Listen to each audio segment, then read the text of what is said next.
manggagawa. At ayon sa ILO, oo, yung Pilipinas sa kabila ng mga batas na nagpoprotekta, nagtataguyod sa karapatan ng manggagawa, lalo na ang pagtatayo ng union at pakikipag-negotiate sa management para pagandahin ang sitwasyon ng mga manggagawa, ay nalalabag yan sa Pilipinas. Yan, napakalinaw yan na conclusion ng ILO. Yan, napakaganda nung diskusyon natin 'no, sa union. Siguro sa mga susunod na episode puwede pa nating palalimin yung sa pag-uunyon at bakit ito karapatan at bakit dapat nating ipaglaban yung ano natin, pag-oorganisa bilang mga manggagawa.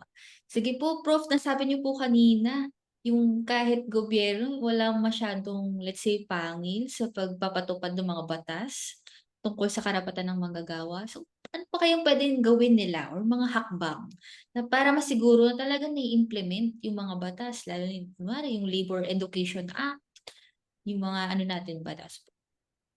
Oo, alam ba, Temo, case in point yung labor education na ipinasa yan mga 2 to 3 years ago. Tapos sa lagpas 1 taon, hindi nagawan niya ng implementing rules and Hmm, regulations.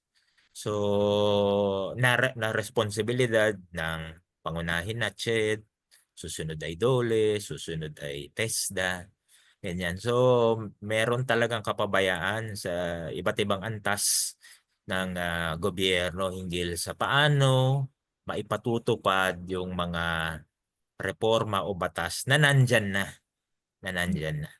Oo. Ang Pilipinas, maraming naipasang ILO conventions, basically parang labor standards o mga reformang panggagawa sa buong daigdig. Pero uli, ang problema, paano ba napapatupad yung mga bagay na yan? Ang problema kasi yung mga lumalabag sa batas, lalo na sa labor relations or employment relations, ito na nga mga tinatawag nating, kumbaga sa termino ng mga practitioners ay labor standards or labor laws, ganyan. Wala masyadong ano eh. Halimbawa, kahit mapatunayan yung employer sa, ay fine. Okay? So, kayang-kaya ng mga employer yun eh. Kumbaga, yung natipid nila sa wage theft kung tawagin dahil hindi nila binayaran yung tamang pasahod o benepisyo o may pinagkait silang karapatan sa manggagawa, bawing-bawi yun. Kahit pa magbayad sila ng fine. So doon doon nagiging hindi na disincentivize, hindi napipigilan ng mga employer dahil doon. Tapos dahil sa alam naman na natin yung problema ng corruption, di ba? So yung yes. ating mga implementing agencies from the Department of Labor, mga labor inspectors to law enforcers gaya ng police, unfortunately madaling tapatan niya ng ng suhol, bribe Mm. or iba't ibang mga under the table arrangements na mga pasaway na mga employer. Ganyan. So yan yung mapait na katotohanan na sa mga pamilyar sa labor relations, labor practitioners, alam nilang alam nilang nagaganap. Kaya yung impunity o hindi pagpapatupad ng batas at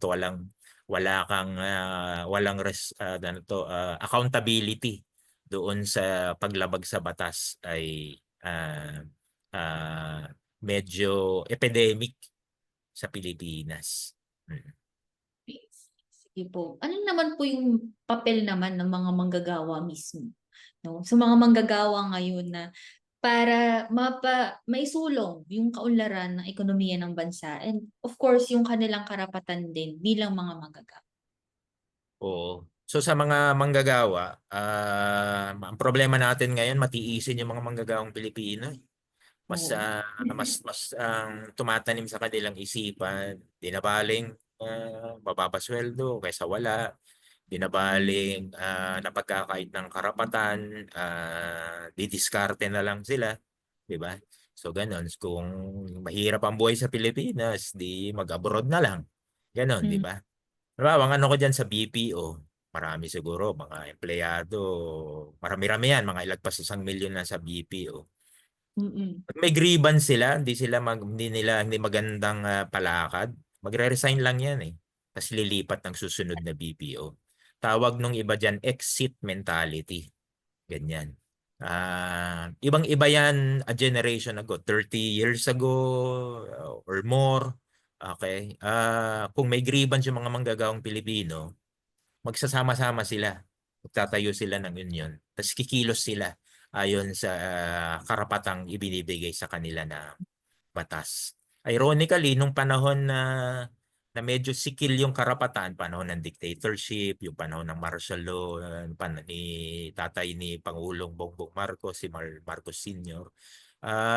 Diyan hindi natakot yung mga manggagawang Pilipino kahit bawal mag-union. Practically bawal mag-union, bawal mag-welga o magprotesta. Ginawa yun ng mga manggagawang Pilipino. Ngayon, kahit meron tayong demokrasya, nandyan yung mga karapatan, mas minababuti ng mga manggagawang magtiis. Pero tingin ko kaya tuloy ang hirap ng buhay ng mga manggagawa at lalo silang naaabuso kasi habang lalong tinitiis mo, edi syempre yung mga pasaway lalo lumalakas tuloy ang loob, di ba? Sa halip Tama. na yung mga manggagawang lumakas ng loob at igiit yung kanilang karapatan. Tingin ko dapat mag-assert yung mga manggagawa, magsama-sama, magtulong-tulong, magtayo ng union kung kinakailangan, di ba? At yun din yung paraan para yung gobyerno at mga law makers, law implementers, law enforcers ay magtino. Kung may malakas na boses, may totoong puwersa yung mga manggagawa, ay aayos yung pagpapatupad ng mga batas. Ganyan naman nung kalakasan ng tinatawag na labor movement o trade unions dito sa Pilipinas. Ganun yung may mga pasaway, may mga paglabag, pero dahil merong puwersa at boses ang mga manggagawa, okay, ay naipatutupad kahit papaano yung mga batas at yung mga tagapagpatupad ng batas ay purasadong magseryoso sa kanilang trabaho. Yun naman ang kala ko sa UP, tawag ng mga professor dyan, exercise of agency. Kasi empowered yung mga manggagawa, meron silang pagkakaisa, meron silang pagkilos. So napapatupad yung batas, nagiging totoo yung karapatan ng mga manggagawa. Hindi lang siya na isusulat sa papel, kung hindi nararanasan sa totoong buhay. Thank you, Prof. Parang nakuha ko dun, 'no, assert, organize, unionize. Kasi mas malakas kung marami tayo mga manggagawa lumalaban para sa karapatan natin. At kumbaga i-practice natin kung mahilig tayong mag-call out sa social media, no, call out din natin yung mga employer na gumagawa or lumalabag sa mga batas natin. Cancel natin sila kumbaga. Yun, sige Prof, bilang, last ano na natin 'no, ano po yung mensahe ninyo sa mga employer, sa mga manggagawa din, lalo po sa mga listeners natin ngayon, tungkol sa pagkakaroon ng patas at makatarungang ugnayan? Oo. Et Yoong statistics na nakolekta ng gobyerno hinggil sa status ng ekonomiya at sa kalagay ng mga kumpanya, napakalinaw. Sa nakalipas na 15 to 20 years, yung tinatawag na labor productivity ay tumaas ng more than 50%. So, kumpara noong 2000, okay? Yung labor productivity, ibig sabihin niyan, ano ba yung kayang magawa ng isang manggagawa sa loob ng isang araw? Aba, kumpara nung 2000, tsaka ngayong 2024, more than 50% yung inilaki. Okay? Ah, Kaya naman makikita natin 'yan sa tinatawag nating GDP o yung gross domestic product or 'yan yung pinaka 'di ba, every now and then mababalitaan natin, makikita natin 'yan sa balita, 'di ba, na yung ekonomiya ay lumaki dahil sinusukat 'yan sa GDP. Yung GDP sa simple 'yan yung lahat ng produkto, okay, at lahat ng serbisyo 'pag pinresyohan mo 'yan, 'yan yung sa loob ng isang taon. So pag lumalaki yan, ibig sabihin masagana ang ekonomiya, 'di ba? Ibig sabihin yan may yaman na pwedeng paghatian. Yun naman ang kahulugan nun, 'di ba?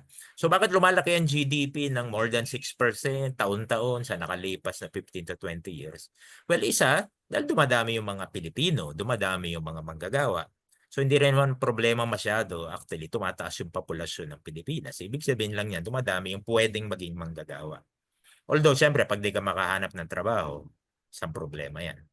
Pero dahil dumadami yung manggagawa at dumadami yung productivity, dumoble yung GDP for the past 15 to 20 years. Hmm. So ano ibig sabihin yan? Sa pinakasimple, ito, yung bilao ng pansit, dati regular, okay, 20 years ago. Ngayon, family size na o party size na. Hmm. Okay, kung pansit ng bilao o pizza man yung size mo, 'di ba? Lumaki yung bilao. Pero ayon din sa statistics, okay, yung slice o bahagi ng manggagawa hindi lumaki. Lumaki yung bilao, lumaki yung size ng pizza, pero yung slice o parte ng manggagawa, nanatiling ganun lang. Okay?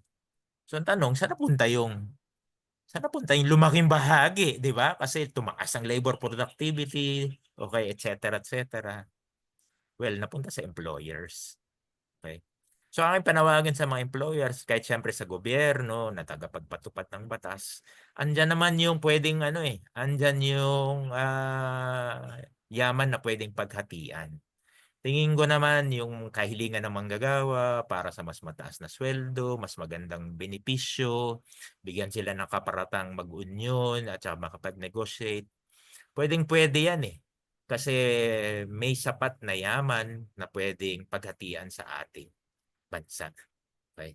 At kung lahat ay masaya, okay, magiging mas rin mas magiging maganda yung takbo ng ating bansa. Kung mas may trabaho yung mga tao, maganda yung pasweldo, sila'y nabubuhay ng maayos. Lahat ng iba pang mga bagay na pinoproblema natin, kriminalidad, 'di ba? Yung mga hindi magagandang yung mga kababayan nating OFW na nagtitiis abroad, balik dito, 'di ba? Para kapiling yung kanilang pamilya. Mababawasan yung ganong mga nakikita nating mga problema kung meron din tayong maayos na kalagayan ng mga manggagawa. Ayun, maraming salamat Ka-Beji sa pagpapa-unlock sa ating munting interview. Sigurado ako maraming natutunan ng ating listeners ngayong araw. At para naman sa ating mga listeners, kung kayo ay may katanungan or kung nais ninyong magbahagi ng inyong nalaman mula sa ating episode ngayon, feel free na i-share ito sa comment section ng ating live broadcast. Pwede nyo rin kami i-message gamit ang Viber or text message. Naka-flash sa inyong screen ang mga numero. Samantala, wag muna kayong aalis dahil magbabalik ang Manggagawa Ngayon, Usapang Karapatan sa Makabagong Panahon.